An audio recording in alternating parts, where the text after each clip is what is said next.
The music was pulsing, a steady thump that filled the living room where half a dozen people were crowded around the makeshift bar.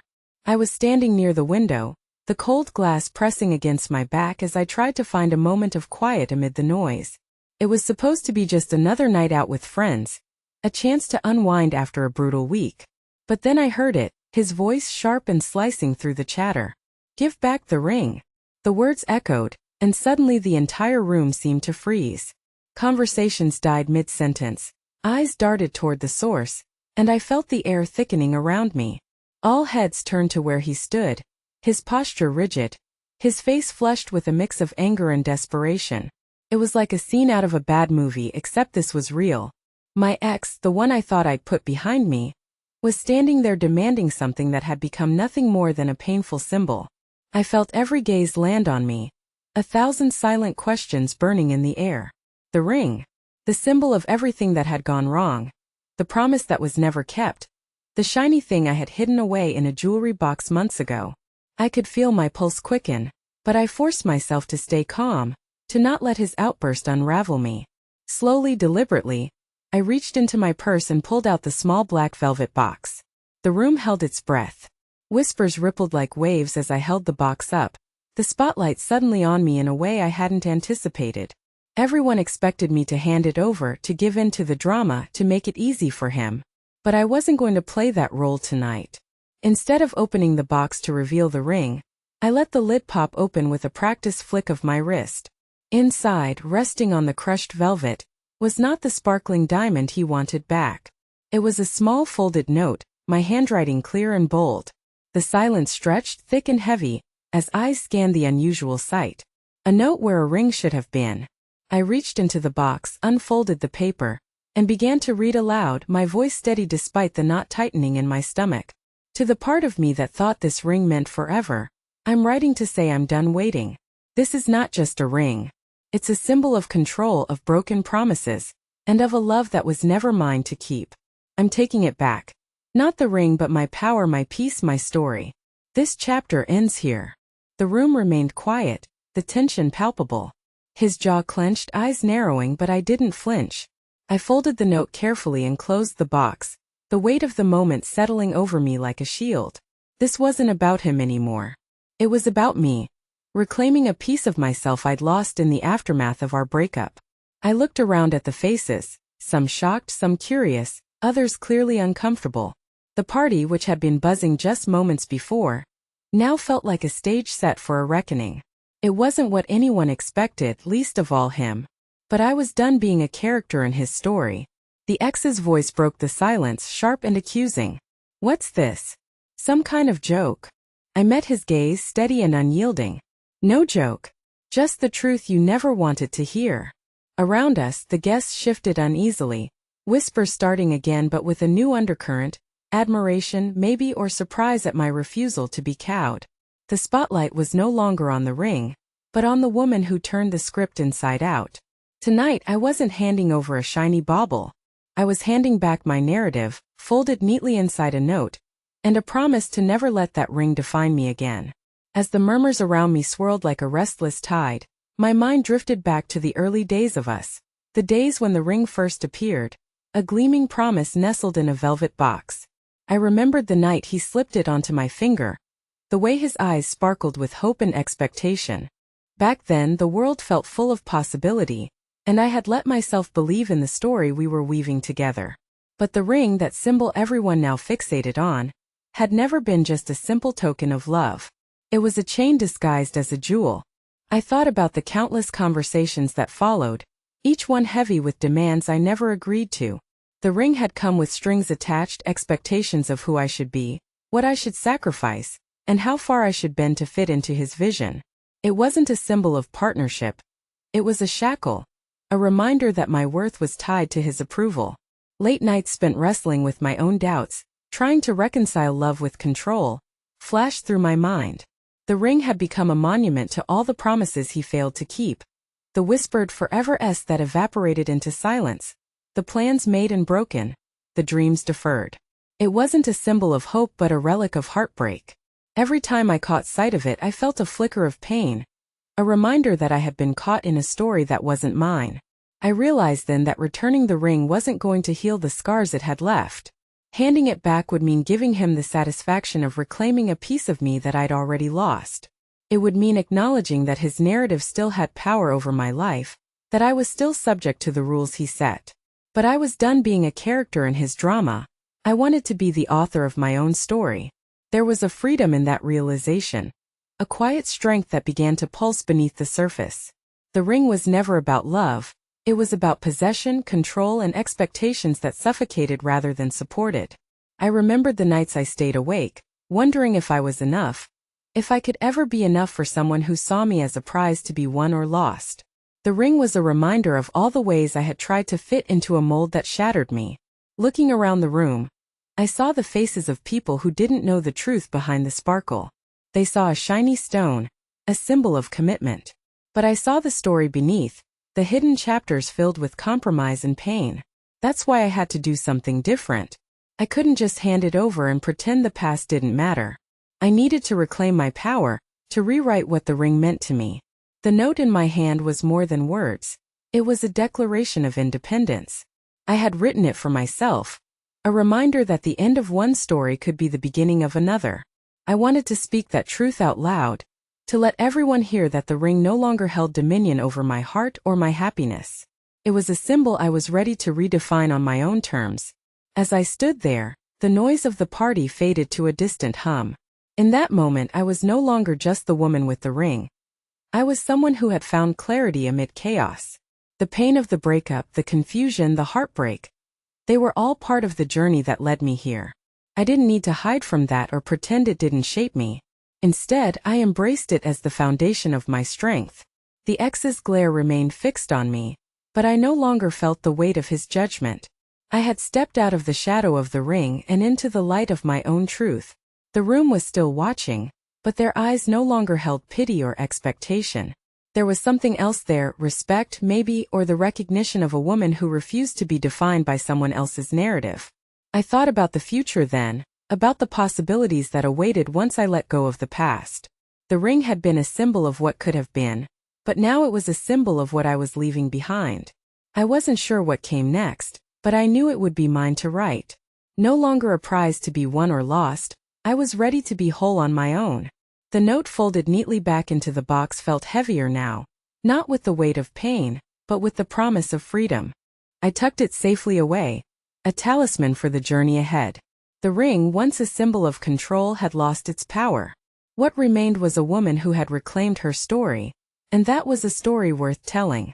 I could feel the weight of every eye in the room as I stood there, the black velvet box cradled in my palm like a fragile secret. The note, folded carefully inside, was my shield and my sword. I could have handed over the ring, the symbol he clung to like a lifeline, but I chose something different. Something that belonged only to me. Clearing my throat, I unfolded the note once more. The paper crisped between my fingers. The silence was thick, expectant. My voice was steady, firm, carrying each word with the resolve I'd fought so hard to find. To anyone who thinks this ring means control, pain, or broken promises, I'm here to say it no longer does. This ring is not my prison. It's not the measure of my worth or happiness. I'm reclaiming my story, my power, and my peace. And tonight, I let go of what this ring once stood for. As the last words left my lips, I felt a rush of something fierce and freeing, as if a weight I hadn't fully acknowledged was finally lifting. The ex's face twisted with shock, disbelief, anger all tangled together. But I stood tall, unshaken. This was my moment, not his. Without hesitation, I reached toward the punch bowl sitting nearby on a low table, its surface rippling slightly from the music's bass. The ring, once gleaming and precious, now felt heavy with the weight of memories I was ready to shed. I dropped it into the bowl with a soft splash, watching as it disappeared beneath the crimson liquid, the ripples distorting the sparkle that had meant so much, and so little. Gasps rippled through the crowd, some eyes wide with surprise, others gleaming with admiration. The room felt charged, like we'd all witnessed something unexpected, a crack in the usual script. The ex's jaw clenched, his voice rising, demanding an explanation, but I met his fury with calm resolve. "This ring doesn't define me anymore," I said, voice steady. "It never did. And I'm done letting it control my story." The party guests exchanged glances, whispers spreading like wildfire. Some nodded, others looked stunned, but beneath the surface, I sensed a collective respect. I wasn't the woman who'd quietly accept his demands or disappear into the background. I was someone who chose to rewrite the narrative. He tried to escalate the confrontation, stepping closer, his voice dripping with accusation and hurt. But each time he raised his tone, I stayed grounded, my calm deflating his attempts like wind scattering dry leaves. I wasn't here to argue or beg. I was here to stand firm. Around me, the party resumed in fits and starts, the music slowly reclaiming its space. Yet something had shifted. I felt lighter, braver, as if shedding that ring had also shed years of doubt and fear. It was more than just an act. It was a declaration that my happiness wasn't negotiable. Friends who had been watching from the sidelines began to approach, their smiles warm, their words full of encouragement. "That was incredible," one whispered. "You're stronger than he'll ever understand." Another nodded. "You owned the moment." I smiled back, feeling a swell of gratitude. In that crowded room amidst the flashing lights and murmurs, I had reclaimed a piece of myself. The ring was gone, but what remained was far more valuable. My voice, my strength, and the courage to move forward on my own terms. That night I didn't just let go of a ring. I let go of the past's hold on me. And as the evening stretched on, I realized I was ready to write the next chapter. Not defined by what I'd lost, but by what I was determined to find.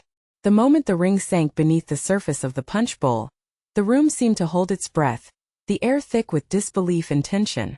My ex's eyes flashed with a storm of emotions, shock, anger, desperation, all boiling just beneath the surface.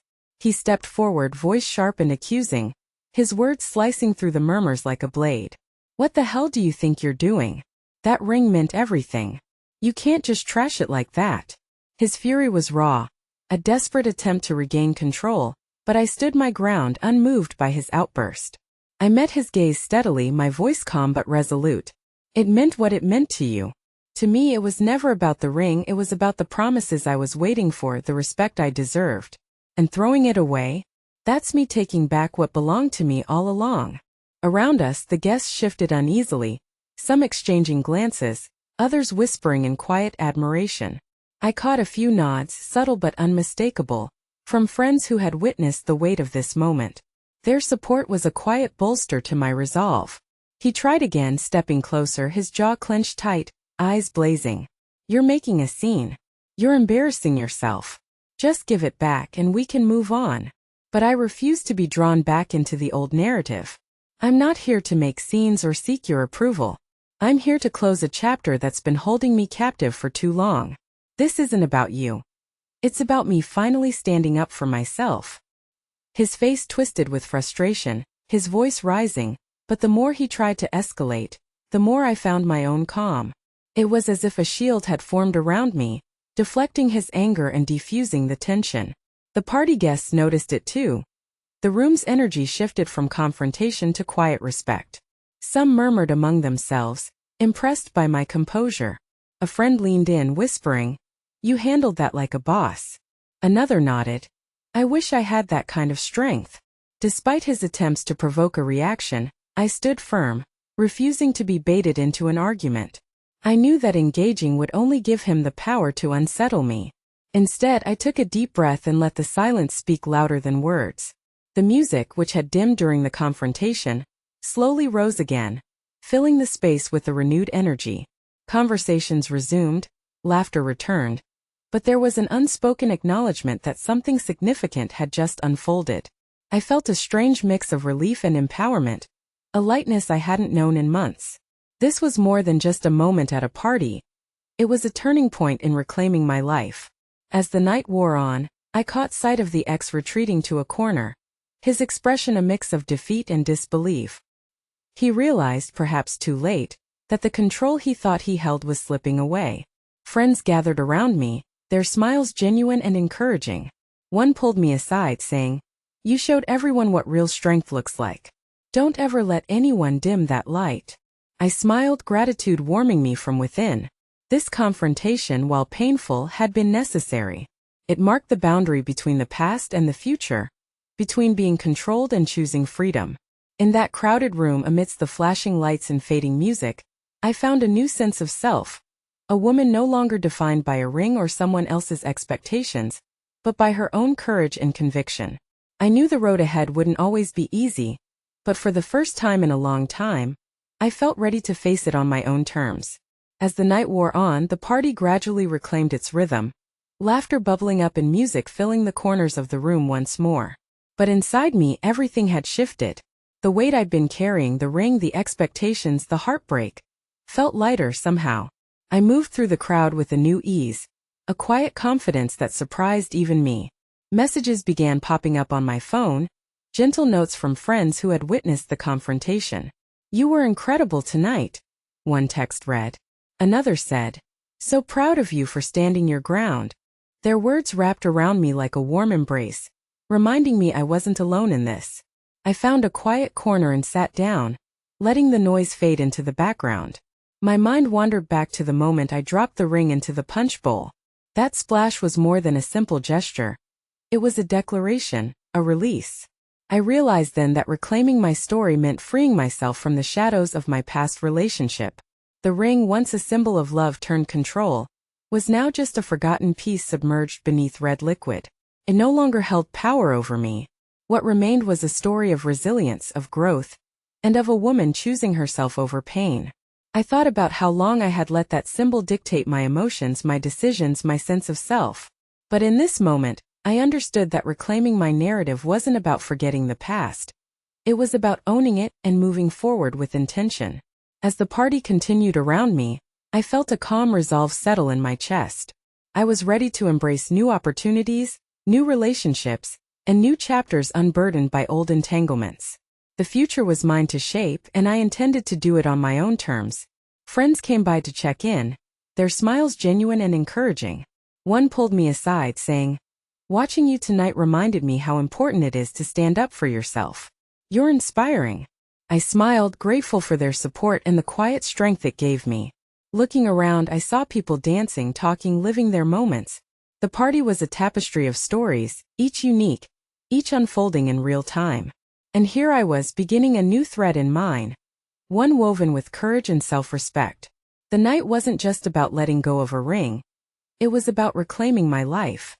I realized that happiness wasn't something to be handed to me, or taken away by others.